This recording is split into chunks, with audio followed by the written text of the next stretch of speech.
Wait lang. Okay, ay, hindi kasya sa laki. Tagilid. Hindi kasya sa laki, katekram. Hindi pa pa. Ah. Tagilid, tagilid. Sobrang laki. Mhm. Ayun. Bibigay ko sa'yo yan. Naika na siya, katekram. Punta kayong Bataan. Diyan dahil. Dumadati mo.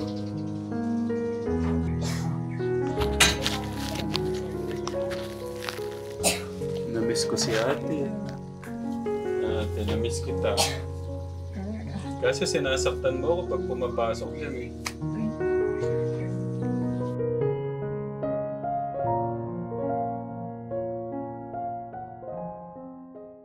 Ang isang solusyon po sana dyan, walang imposible po sa Panginoon, hindi po ba? Isang-isa lang dapat ang dapat makagaling sa kanila eh. Yung silang magkakapatid ba eh magkayakap-yakap. Yun lang po ang hiling namin eh. Ayaw po ba namin yung pagtanda namin, mawala kami? Paano na lang yun? Yung dalawa na to, halimbawa. Kaso ang problema pa nadadamay pati yung mga anak nila. So hindi din sila na Oo, okay. wala rin. Eh kami naman po, ayan po at hindi naman po kung sabihin nila pagka sinabi nilang mga apo ko ganon. Huwag ganon mga apo. Lolo't lola nyo pa rin yun.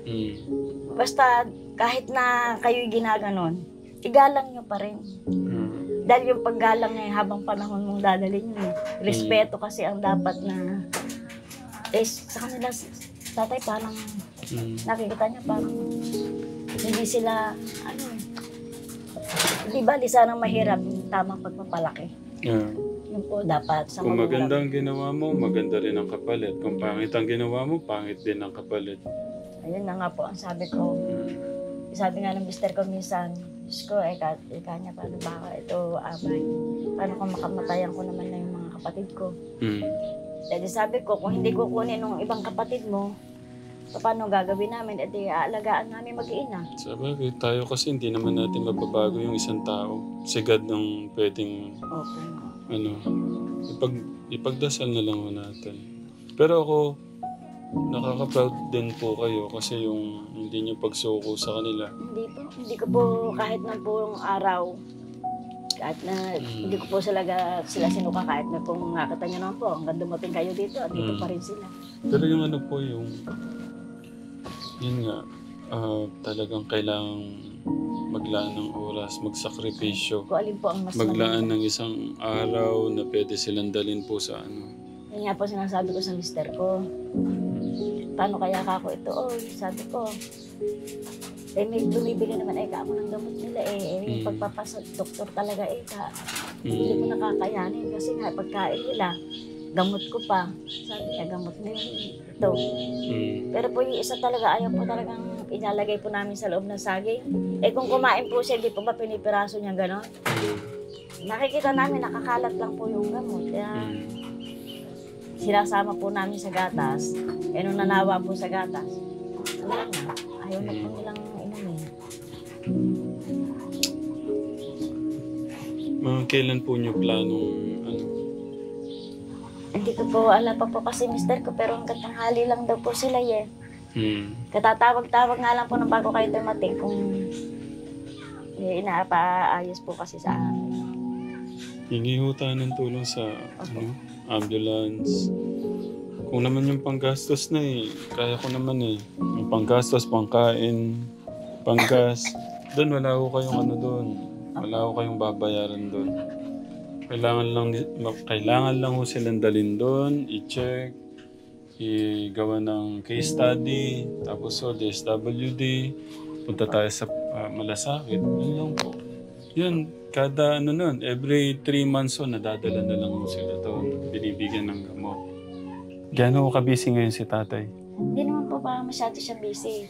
At paano-ano pa rin po. Kung mag-iwan po ako ng panggastos kung ngayong linggo. Meron ba kayong smart padala, GCash? Pagka naset nyo na, baka malamang hindi maano ngayong linggo, no? Opo. Baka next week. Next week po sigurado.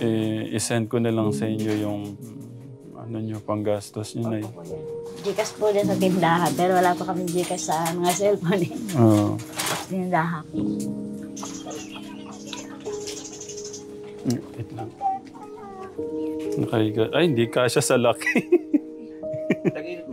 Tagilid. Hindi kasya sa laki, Katekram. Hindi pa pa. Ah. Tagilid. Sobrang laki. Ayun. Bibigay ko sa'yo yan. Nahiga na siya, Katekram. Punta kayong Bataan. Diyan dati. Gumay dati mo.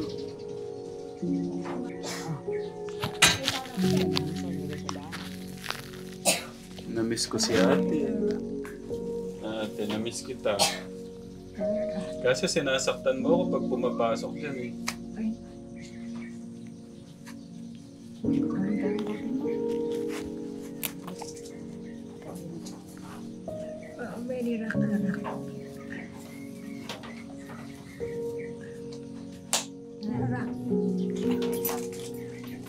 Ulan may panggagawa.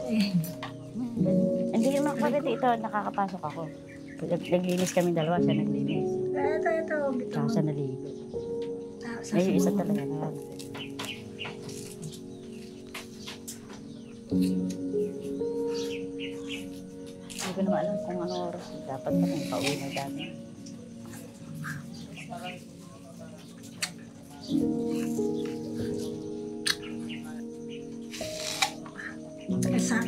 Bataan.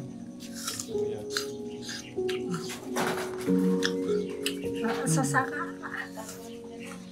Makatan, ito magaling naman siya. Ha? Kaya. Naiwa ka? Siya din siya. Tsaka si Pusa. Sara. Grabe. No. Sa Ching pang kahit. Sara ko sa. Balik ko tayo sa Japan, ate. Bakit? Sama kita. Narinig niya yung Japan. Tumayo.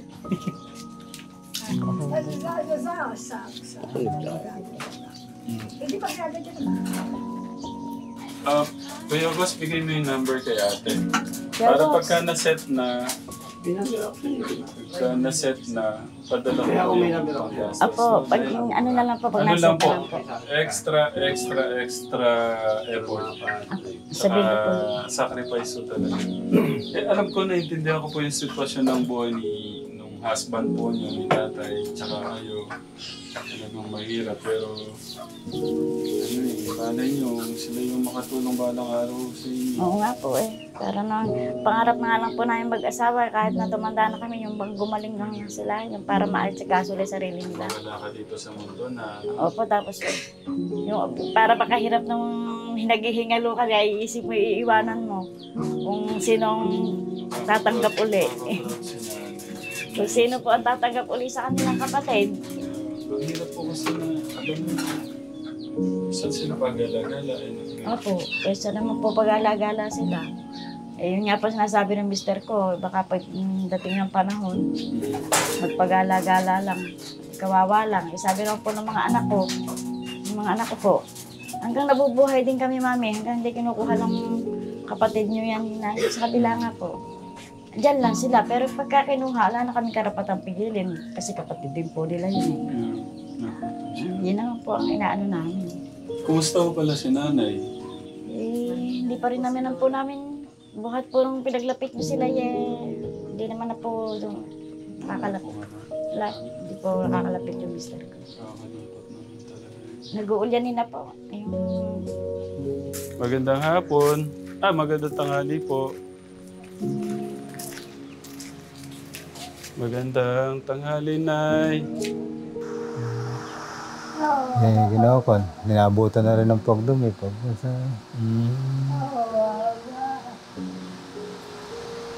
Nay, bless po pala, bless. Nakakano pa ba siya? Nakaintay ko rin. Naalala pa kaya ako ni lola niya? Lahat parang ala na. Pagka nga nagpupunta yung mga kapatid niyan, parang ala lang. Ang hirap nito. No? nung unang pagkikita natin, yung gusto ko kayong pagbating magpamilya, ano po ba yung mga ibang kapatid? Kinausap siya, ano bang nangyari po nun? Wala, ganun lang din. Wala akong nagbago? Yun yung sabi ko nga sa inyo nun yung ngalawang kasi sa akin ito matanda na ito. Kinuha lang nung kapatid ko isa sa karsada at saka yun. Ayaw bigyan na rin matanda kahit na lang paano.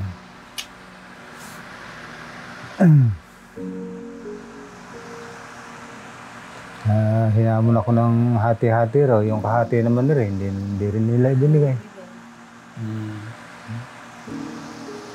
Matanda, nagtitiis tuloy.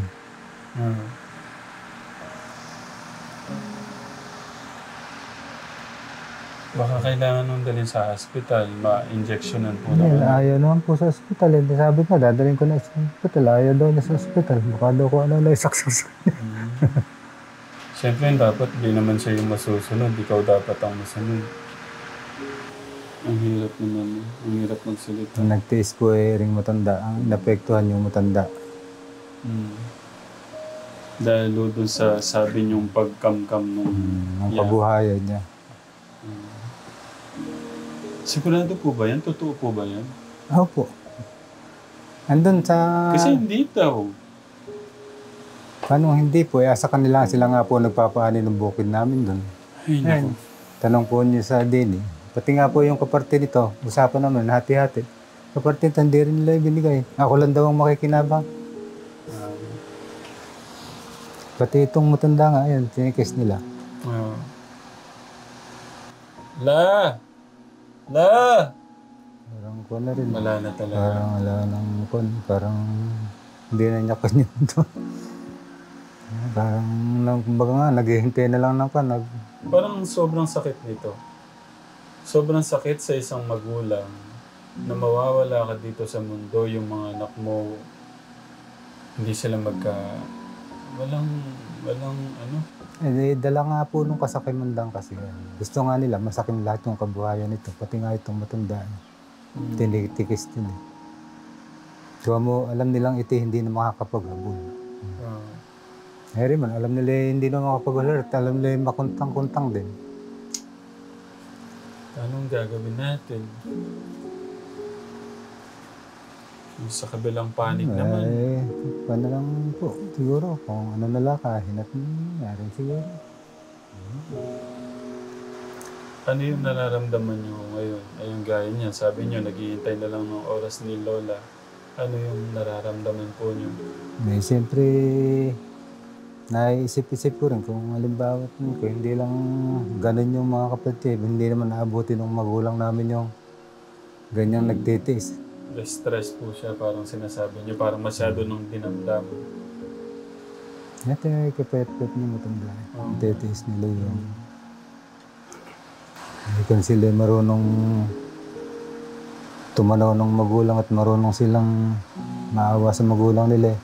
Makamaawa na sila dyan sa itsura ng magulang namin. Diferensya yung katimawaan pa rin. Kumukong sa...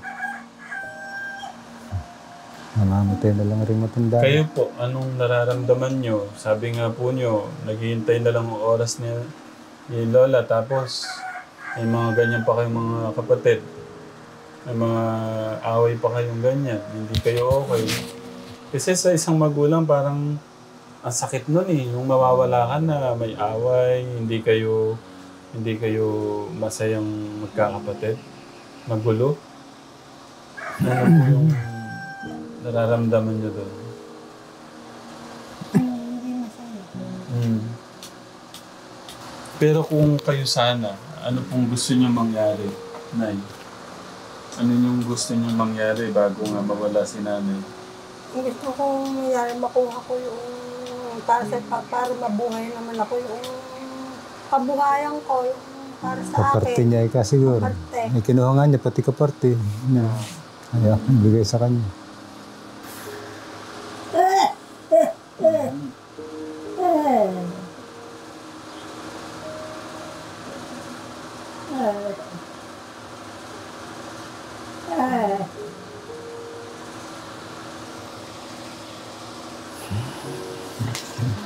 Kung ano nila gusto nila ba? Alam sila sa gusto nila. Pero kayo talaga nakabantay sa kanya, no? Hindi, ala naman po dapat matuwa sa mga ginagawa nila. Teka, kamukha nga niya matanda niya. Hindi, nalulungkot po ako. Meron man sigurong natutuwa niya na yung asawa niya rin kapatid ko rin.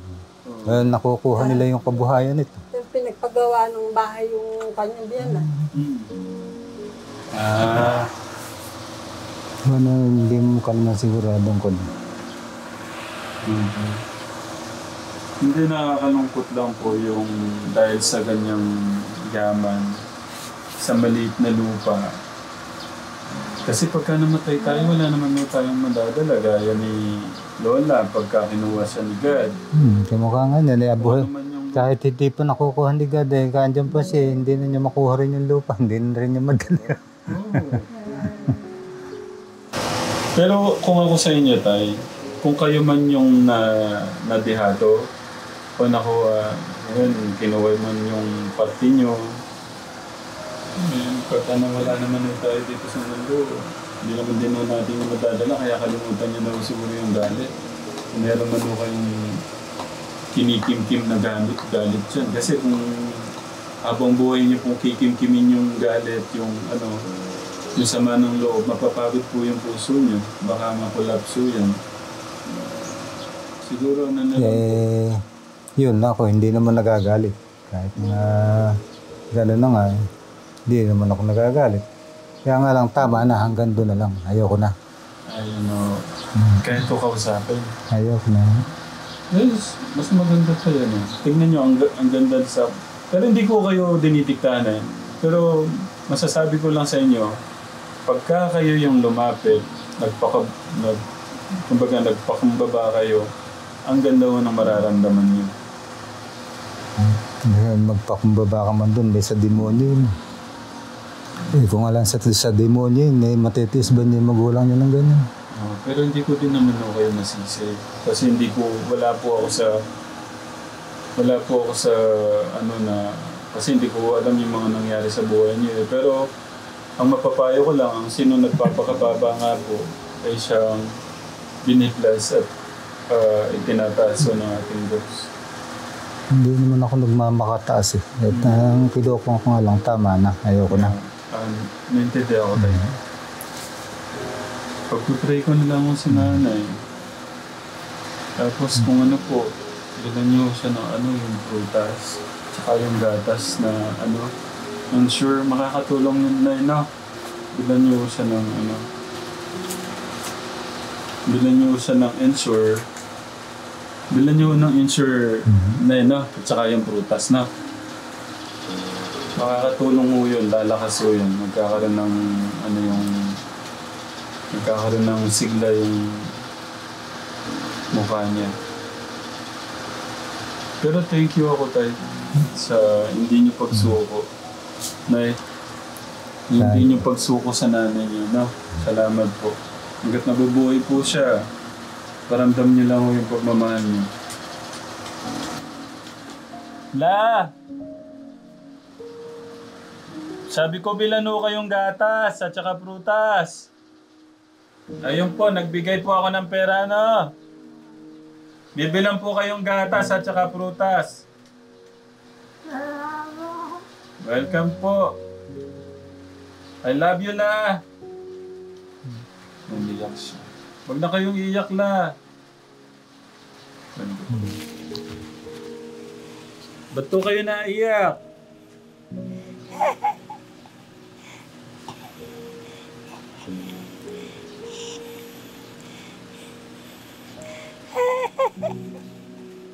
Huwag na ho kayong umiyak.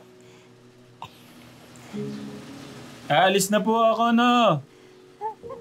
Aalis na po ako. Welcome po. I love you, La. I love you po. Mahal ko po kayo. Mahal ko po kayo.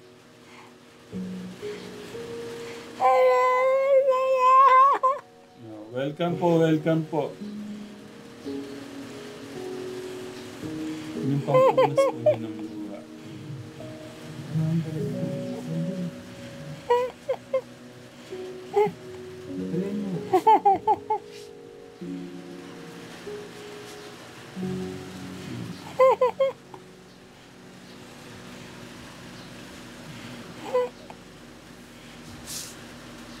Isasama ko na lang po kayo sa dasal ko. Aalis na po kami, no? Welcome po.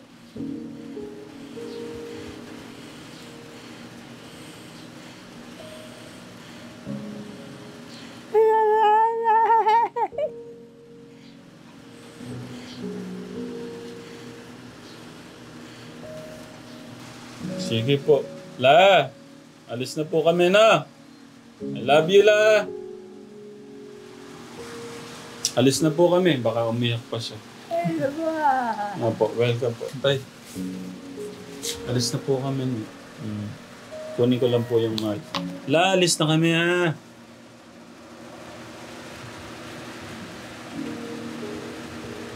Si Lola. Huwag na kayong iiyak.